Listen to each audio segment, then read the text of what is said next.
वो खुद बोले ना, पब्लिक डोमेन में है कि हम एनडीए में जो जब हैं नहीं, उन्होंने हम ही से कहा है। अब बताइए, जिम्मेवारी के साथ वैसे गैर जिम्मेवार को आप कहिएगा, वो जो दल जो उनके पार्टी को तोड़ दिया है, परिवार तोड़ दिया, सब कुछ ले लो, उसके साथ भी हैं, तो हमको तो लगता है कि वो राजनीतिक के ही समझ के शिकार हैं।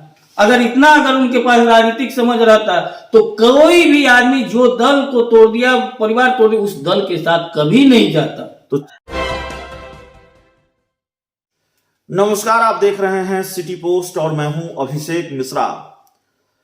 बिहार का राजनीतिक घटनाक्रम भी बड़ा अजीब हो चला है। 4.5 महीने पहले आरजेडी और माफ कीजिएगा जेडीयू और बीजेपी की दोस्ती टूटी थी। 4.5 महीने पहले आरजेडी और जेडीयू साथ आए थे, लेकिन 4.5 महीने पुरानी दोस्ती का यह हाल है कि जेडीयू और आरजेडी आमने सामने नजर आ रहे हैं, भले ही वो शिक्षा मंत्री के बयान को लेकर ही हो, और जेडीयू बीजेपी साथ साथ नजर आ रहे हैं। हमारे साथ जेडीयू के नेता राजेश तिवारी हैं।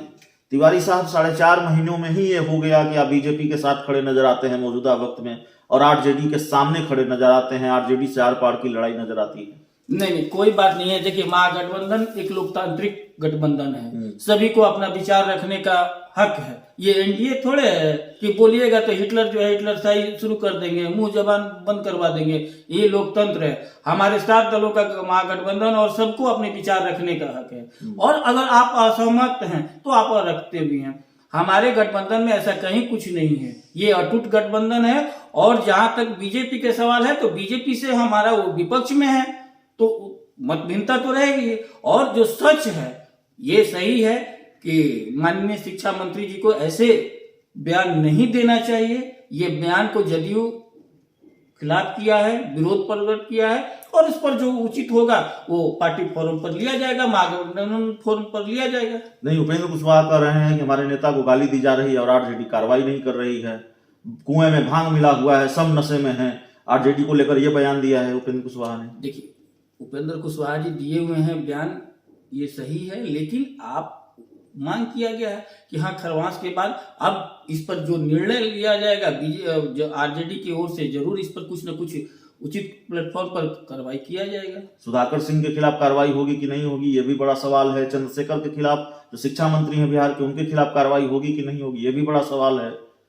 देखिए, हम लोग कार्रवाई की जहां तक बात है कि होगी, लेकिन बीजेपी की ओर से तो देख लीजिए कि बीजेपी की ओर से कितना बोला जाता है। बीजेपी को तो राम से कोई मतलब नहीं है, उनको धर्म से तो कोई मतलब, वो तो धर्म उनके लिए धंधा है। बीजेपी के लिए धर्म धंधा है। हम लोग का धर्म जो है आस्था का केंद्र होता है। हम लोग सभी धर्म को लेकर के चलते हैं, सभी धर्मों का मान सम्मान करते हैं।